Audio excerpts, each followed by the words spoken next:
झारखंड मुक्ति मोर्चा के वरिष्ठ नेता जुनैद अनवर ने हटिया से भाजपा विधायक नवीन जायसवाल के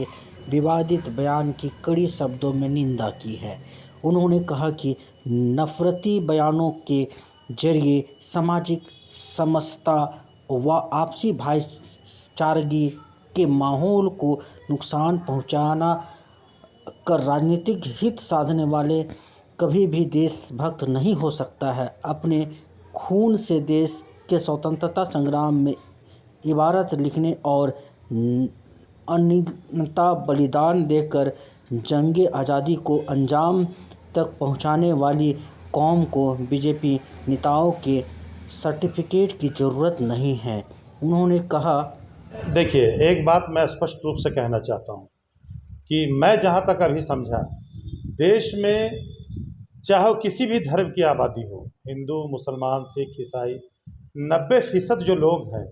वो इस ड्रामा से दूर हैं। नहीं मानते हैं हिंदू मुसलमान को, नहीं मानते हैं नफ़रत को, नहीं मानते हैं आपस में आपसी भाईचारा को बर्बाद करना नहीं चाहते हैं। इसलिए कि चाहे वो हिंदू हो, मुसलमान हो, सिख हो, ईसाई हो, सभी के सभी लोग अपने परिवार में लगे हुए हैं। अपने बच्चों को हम कैसे शिक्षा दें, एक अच्छा घर हम कैसे बनाएं, अपने बच्चों को स्वस्थ कैसे रखें, उनको अच्छा से अच्छा खाना कैसे खिलाएं, उनका जॉब कैसे हो, इस पर सारा लोगों का ध्यान है। ये 5% लोग हैं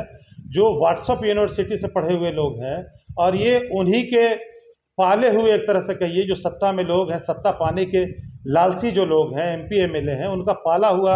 पाले हुए ये लोग हैं जो हमारे बीच में घृणा और नफरत फैलाते हैं, हमारे बीच में दूरियां फैलाते हैं। लेकिन मैं बहुत इत्मीनान के साथ कहता हूं कि अब देश पूरी तरह से समझ रहा है, चाहे वो किसी भी धर्म के लोग हों, हिंदू मुस्लिम, सब समझ रहे हैं कि ये आपसी भाईचारा ही अहम है, और आपसी विवाद, आपसी दूरियां, ये सिर्फ राजनीति है और राजनीति के अलावा कुछ नहीं।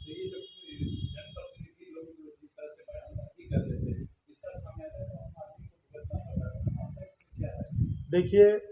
इस तरह के बयानबाजी से वो यह प्रयास करते हैं कि हमारे समाज में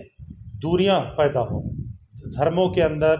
वर्गों के अंदर दूरी हो, एक दूसरा से लड़े, एक दूसरा से नफरत करें, ताकि उनका अपना दुकान जो चल सके। लेकिन मैंने अभी पहले भी कहा कि अब लोग समझने लगे हैं, अब लोग ये जानते हैं कि धार्मिक उन्माद जो पैदा किया जा रहा है, हमें हिंदू मुसलमान में लड़ाने का प्रयास जो किया जा रहा है, वो सिर्फ और सिर्फ राजनीतिक लाभ के लिए किया जा रहा है। और ये बहुत अच्छी बात है कि जब देश के जो आम नागरिक हैं, चाहे हिंदू मुस्लिम किसी भी धर्म के मानने वाले हों, कोई भी, सब जानते हैं कि हिंसा, विवाद, आपसी नफरत हमको आगे नहीं बढ़ने देगा, हमको रोकेगा। इसलिए ऐसे नेताओं का एक दौर था जब लाभ इनको मिला, इस नफरत का लाभ इनको मिला, हिंदू मुसलमान लड़ाई का लाभ इनको मिला, आपसी तकरार का। लेकिन अब लोग बहुत हद तक समझ रहे हैं। 10-15 साल में लोगों ने देखा कि हमारी जो आवश्यकताएं हैं, जिस पर बात होनी चाहिए, हमारी जो ज़रूरतें हैं, जिस पर सरकार को काम करना चाहिए, जैसे शिक्षा है, रोजगार है, महंगाई है, इन विषयों पर कोई बात नहीं करता है। इनको छोड़कर आपसे हमें एक दूसरे धर्मों से, एक दूसरे मजहब से लड़ाने का प्रयास किया जाता है। तो लोग अब समझ रहे हैं, और बहुत जल्द एक स्वच्छ, सुंदर, अपराध मुक्त देश हमारा बनेगा, ऐसा हमको विश्वास है।